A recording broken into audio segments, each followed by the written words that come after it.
Hello everyone, my name is Kulfasha और आप सभी देख रहे हैं मेरा official channel DU education club. I hope आप सभी ठीक होंगे और आप सभी अपनी अपनी स्टडी बहुत अच्छे से कर रहे होंगे। देखिए, आज की जो मेरी वीडियो होने वाली है वो BA प्रोग्राम 4 सेमेस्टर की होने वाली है। BA प्रोग्राम 4 सेमेस्टर में जो आपकी पॉलिटिकल साइंस है, जिसका नाम है कंपैरेटिव गवर्नमेंट एंड पॉलिटिक्स। अगर आपके पास भी ये पॉलिटिकल साइंस है तो ये वीडियोस आप लोगों के लिए बहुत ज़्यादा इंपॉर्टेंट होने वाली हैं, क्योंकि इस वीडियो के माध्यम से हम लोग क्वेश्चन पेपर डिस्कशन करने वाले हैं। और ये क्वेश्चन पेपर जो है वो मोस्ट इंपॉर्टेंट है, क्योंकि सोल में जो मोस्टली क्वेश्चंस होते हैं वो रिपीटेड होते हैं। इसलिए आपको क्वेश्चन पेपर देखना बहुत ज़्यादा इंपॉर्टेंट हो जाता है अपने एग्जाम से पहले। तो चलिए हम लोग क्वेश्चन पेपर को देख लेते हैं। ये जो क्वेश्चन पेपर है ये आपका 90 मार्क्स का है, 3 घंटे आपको दिए जाएंगे। चलिए स्टार्ट करेंगे। स्टार्ट करने से पहले थोड़े से जो इंस्ट्रक्शन दे रखे होते हैं उन्हें पढ़ना अनिवार्य होते हैं, जैसे कि आपको पता चल जाता है कि कितने क्वेश्चन आपको अटेम्प्ट करने हैं। आपको एनी 5 क्वेश्चन अटेम्प्ट करने हैं और सभी क्वेश्चन के जो मार्क्स होंगे वो इक्वल होंगे। इस क्वेश्चन पेपर को आप इंग्लिश या फिर हिंदी में सॉल्व कर सकते हैं। ठीक है, चलिए फिर स्टार्ट करेंगे।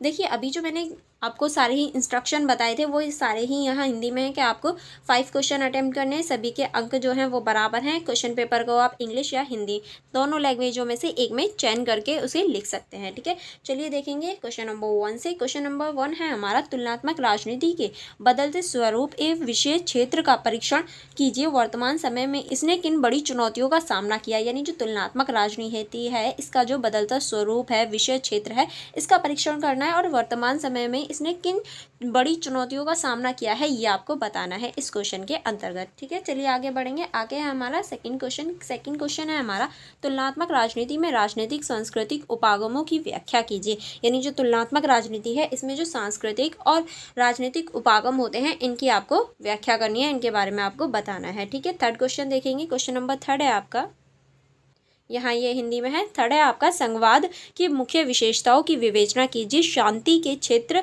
विभाजन के संदर्भ में मुक्त वाद विवाद का विस्तृत वर्णन कीजिए। यानी संवाद क्या होता है, इसकी प्रमुख विशेषताएं बतानी है आपको। और शक्ति के क्षेत्र में जो विभाजन है, संदर्भ है, इसके जो वाद विवाद है विस्तृत आपको इसमें वर्णन करना है। ठीक है, नेक्स्ट है क्वेश्चन नंबर 4। क्वेश्चन नंबर 4 है आपका, क्या आपको लगता है कि अनुपातिक प्रतिनिधित्व प्रणाली बहुसांस्कृतिक समाज के लिए अधिक प्रतिनिधित्व है। विवेचना कीजिए। यानी आपको क्या लगता है कि जो अनुपातिक प्रतिनिधित्व प्रणाली है वो बहुसांस्कृतिक जो समाज होते हैं, जहाँ बहुत सारी जो संस्कृति हैं वो पाई जाती हैं, उसके लिए अधिक प्रतिनिधात्मक है या ये कहूँ अधिक प्रभावी है या नहीं, ये आपको बताना है। ठीक है, क्वेश्चन नंबर 5 देखेंगे। क्वेश्चन नंबर 5 है आपका, क्वेश्चन नंबर 5 बोलता है, first past the post system और मिश्रित चुनावी प्रणाली की मुख्य विशेषताओं को रेखांकित कीजिए। यानी आपको इसमें first past the post system के बारे में बताना है और जो मिश्रित चुनावी प्रणाली होती है इसको डिफाइन करना है, फिर इनकी जो मुख्य विशेषताएं होती हैं वो आपको बतानी है। ठीक है, नेक्स्ट क्वेश्चन है क्वेश्चन नंबर 6। क्वेश्चन नंबर 6 है आपका, सदी राज्य से आप क्या समझते हैं, लोकतांत्रिक राज्यों से यह किस प्रकार अलग है। यानी सत्तावादी जो राज्य होते हैं वो क्या होते हैं ये आपको बताना है और फिर बताना है कि लोकतांत्रिक जो राज्य होते हैं, लोकतंत्र के जो राज्य हैं उनसे किस प्रकार अलग होते हैं ये आपको बताना है। ठीक है, नेक्स्ट क्वेश्चन है हमारा क्वेश्चन नंबर 7। क्वेश्चन नंबर 7 है हमारा, दल और दलीय व्यवस्था में क्या अंतर है। दलीय व्यवस्था के विभिन्न प्रकारों की उपयुक्त उदाहरणों के साथ विवेचना कीजिए। यानी आपको पहले बताना है दल क्या होता है, फिर आपको बताना है दलीय व्यवस्था क्या होती है, फिर इन दोनों में डिफरेंस करना है, दल और दलीय व्यवस्था में क्या अंतर है, फिर आपको बताना है दलीय जो व्यवस्था होती है इसके जो विभिन्न प्रकार हैं, यानी दलीय व्यवस्था के जो प्रकार हैं वो आपको बताने हैं, वो भी उदाहरण के साथ में, यानी आपको उदाहरण भी देना है। ठीक है, चलिए आगे बढ़ेंगे।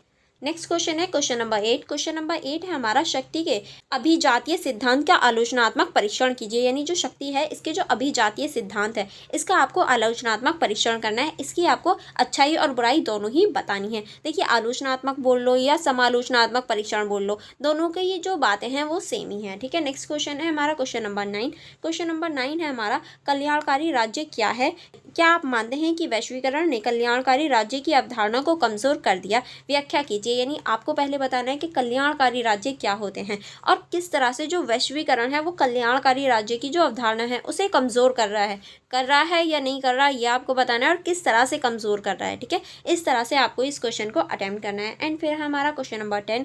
क्वेश्चन नंबर 10 है हमारा, किन्हीं दो पर टिप्पणी कीजिए। यानी किन्हीं दो पर आपको टिप्पणी करनी है, संक्षिप्त टिप्पणी करनी है, छोटी सी टिप्पणी करनी है। यहाँ आपको कई पॉइंट देखने को मिलेंगे लेकिन आपको किन्हीं दो पर ही करनी है। तो फर्स्ट है हमारा, अलग तंत्र का लौह नियम, आपको इसके बारे में बताना है। सेकंड है हमारा सुरक्षा राज्य, सुरक्षा राज्य क्या होती है ये आपको बताना है। एंड थर्ड है हमारा एकात्मक शासन, एकात्मक शासन क्या होता है ये आपको बताना है। फिर उसके बाद में हमारा नेक्स्ट है हमारा बहुलतावाद, यानी बहुलतावाद क्या होता है ये आपको बताना है। एंड यहाँ आपका पूरा जो क्वेश्चन पेपर डिस्कशन है वो कंप्लीट हो जाता है। अगर आपको किसी भी क्वेश्चन में या कहीं भी कोई भी कन्फ्यूजन हो या कोई डाउट हो तो आप मुझसे कमेंट बॉक्स में पूछ सकते हैं।